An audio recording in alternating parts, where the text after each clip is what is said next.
صباح الخير عليكم حبايب قلبي. النهارده هنعمل مع بعض فطيرة الكاستر بطريقة سهلة وبسيطة جدا، وبجد طعمها خطير جدا جدا جدا. لما نرش عليها شوية سكر من فوق كده بيديها طعم حلو قوي. وزي ما انتم شايفين كده شكلها تحفة، والكاستر جواها كان جميل جدا، والموضوع مش مكلف خالص، وهو جلاش وكاستر. بس هنقول لكم بقى كل التريكات والحركات اللي تخليها مظبوطة معاكم. فيلا بينا بقى نشوف الوصفة بتاعتنا. انا هنا كنت بدوقها، بجد طعمها كان خطير جدا وهي سخنة وهي باردة كمان. فيلا بينا. اول حاجة هنحتاجوها معلقتين قشطة كبار. احنا دلوقتي بنعمل التشريبة بتاعة الفطيرة اللي احنا هنستخدموها بين الجلاش وبعضه، ومعلقتين كبار من الزبادي.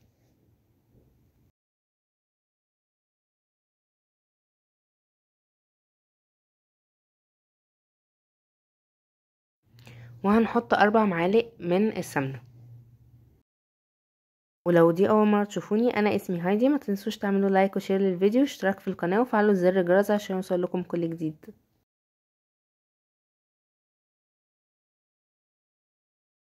وهنحتاج نص كوباية لبن هنضيفوها تدريجيا.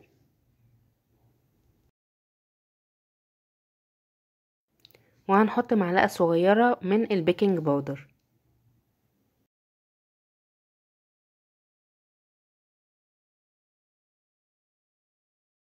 ونبدأ بقى نقلب كويس المكونات دي كلها مع بعضها.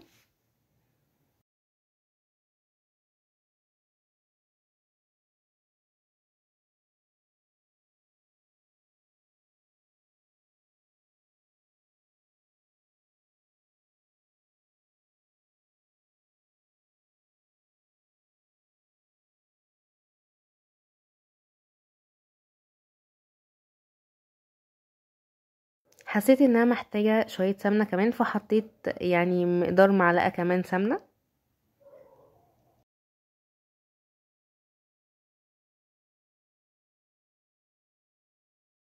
وهنحتاج 3 معالق من السكر.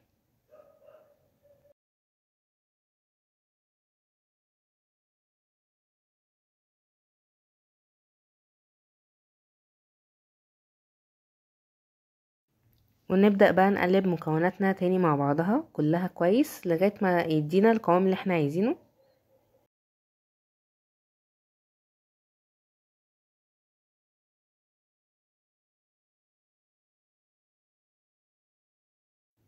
وبس كده، زي ما انتم شايفين كده احنا خلصناها. وموضوع بسيط خالص، مش بياخد منك وقت. دلوقتي بقى هننتقل ان احنا نعمل الكاستر بتاعنا. هنحتاج كوبايتين من اللبن،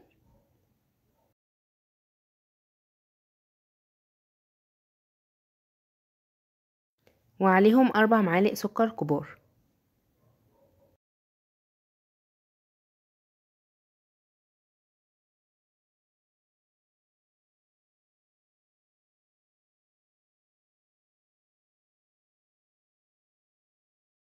وهنحتاج معلقتين كبار من الكاستر.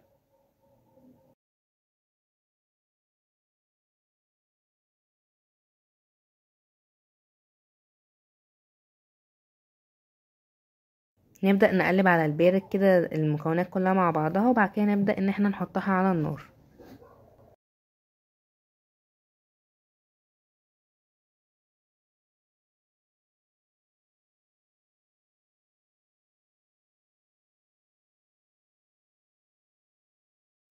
نبدأ كده نقلبوها على النار على طول مستمر عشان ما يكلكعش منك.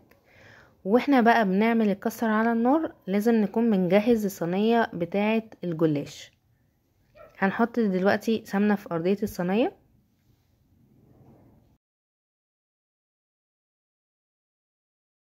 ونبدأ بقى نرص الجلاش في الصينية. يعني ركزوا قوي بقى في طريقة الرص علشان تطلع معاكم مقفولة كويس والكاستر ما يطلعش منها. احنا كده حطينا اول طبقة من الجلاش، وبعد كده هنبدأ نحط التشريبة كده زي ما انتم شايفين بين الطبقة والطبقة. والصينية اخدت مننا نص كيلو من الجلاش. طبعا التشريبة لو فضل منكم تشريبة عادي احنا ممكن نشيلها في التلاجة، وممكن تعملوا بيها صينية تانية، لان فعلا اتبقى مني وتكفي انها تعمل صينية تانية كمان. هنحط الطبقة التانية من الجلاش عكس الطبقة الاولانية، يعني الزيادة تبقى عكسها زي ما انتم شايفين كده. وهنحط برضو التشريبة، ونحط بعد كده الطبقة التالتة زي ما انتوا هتشوفوا دلوقتي في الفيديو. وطبعا مستمرين في ان احنا بنقلب الكسر على النار لغايه ما هنرص الصينيه بتاعتنا. بالظبط في نفس الوقت هتلاقي ان الكسر خلص معاكي.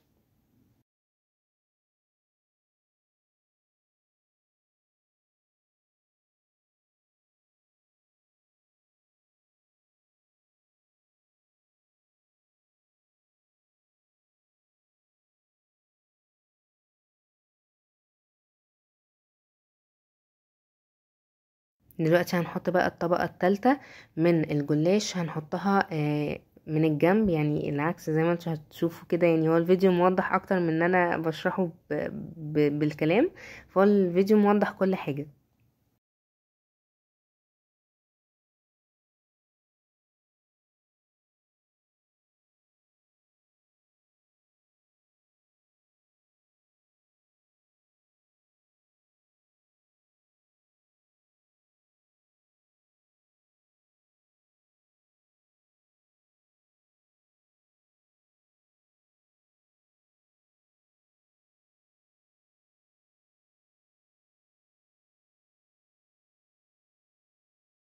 هنحط دلوقتي الطبقه الرابعه برضو عكس الطبقه الثالثه، بحيث ان احنا لما نحط الكاستر نقفل بقى على الكاستر من 4 جوانب علشان ما يطلعش مننا واحنا بنسويها في الفرن.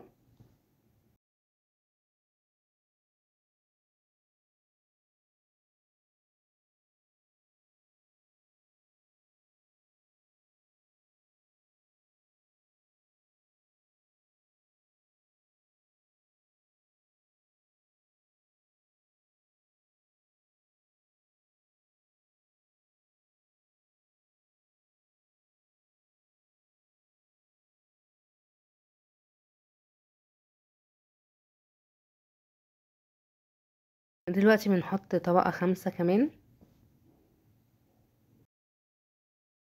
وطبعا ما ننساش التشريبة بين الطبقة والطبقة، دي حاجة مهمة جدا جدا جدا، لان هي فعلا اللي بتخلي طعم الفطيرة حلو قوي.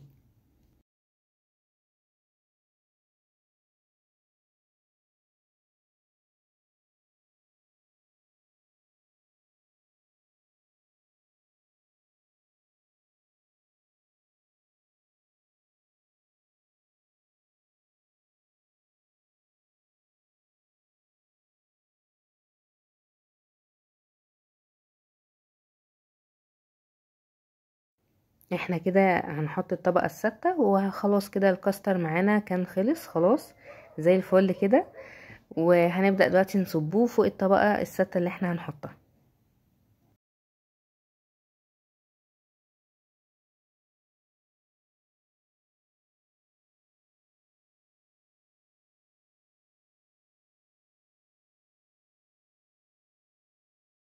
دلوقتي هنحط الكاستر ونقفل الجوانب دي على الكاستر زي ما انتوا هتشوفوا دلوقتي في الفيديو.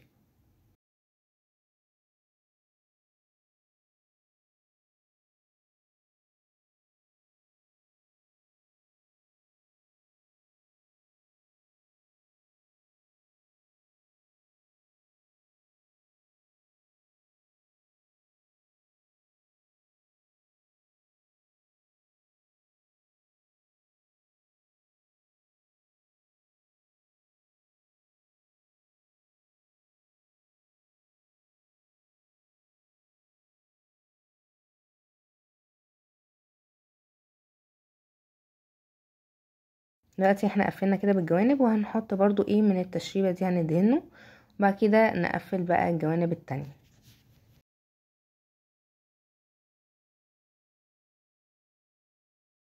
بجد الوصفة دي لو جايلك ضيوف بجد بتبقى حاجة حلوة قوي انك تقدميها لضيوفك.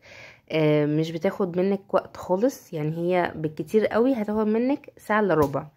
يعني انا عامله الفيديو في ربع ساعه، بس هي فعلا مش هتاخد في ايدك اكتر من ساعه الا ربع. لان انا بحاول ان انا الخص لكم الوصفه يعني باقصى ما عندي.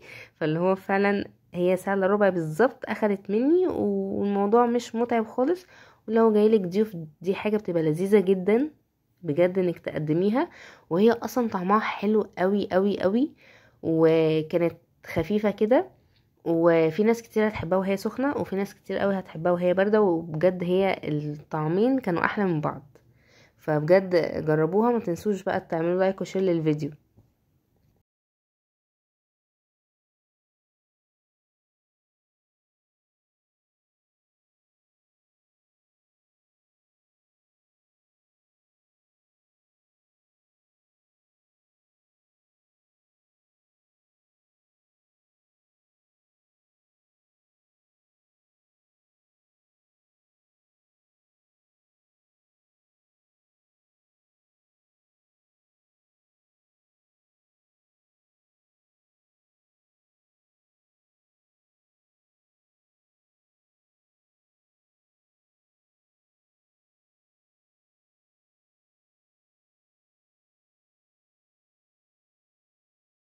احنا كده بقى جبنا كل الجوانب وقفلناها، نبدأ بقى ان احنا نرص بقية طبقات الجلاش على الوش، بحيث ان احنا ايه يبقى فيه برضو ايه طبقات كتير فوق الكاستر.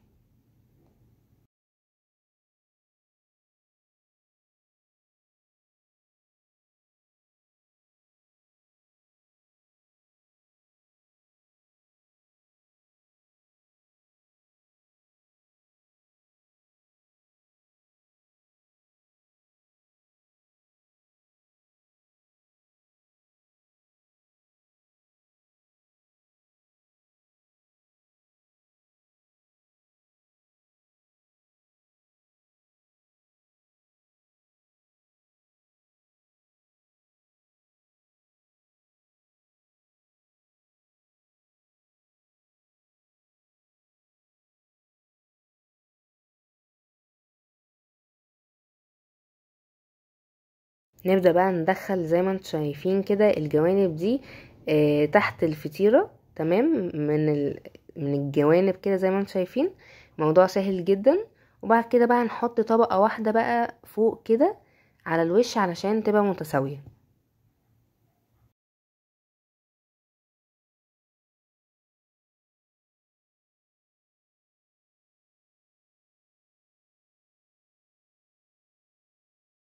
والطبقة دي طبعا هنقطعوها بالسكينة علشان زي ما احنا قلنا عايزينها يبقى شكلها متساوي.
وبعد كده زي ما انتم شايفين انا حددت المثلثات قطعتها كده، بس ما ننزلش لغايه الكسر، يعني هو بس ندي علامات لنفسنا واحنا بنقطعوها.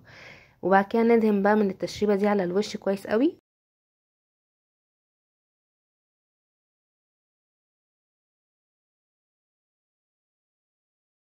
وبكده تكون الصينيه بتاعتنا جاهزه، ندخلوها في الفرن على درجه حراره 200. ودي كانت النتيجه، طبعا شكلها تحفه جدا، وكانت جميله جميله. وهنحط بقى كده زي معلقتين عسل نحل كده على الوش، بيدوها طعم حلو قوي.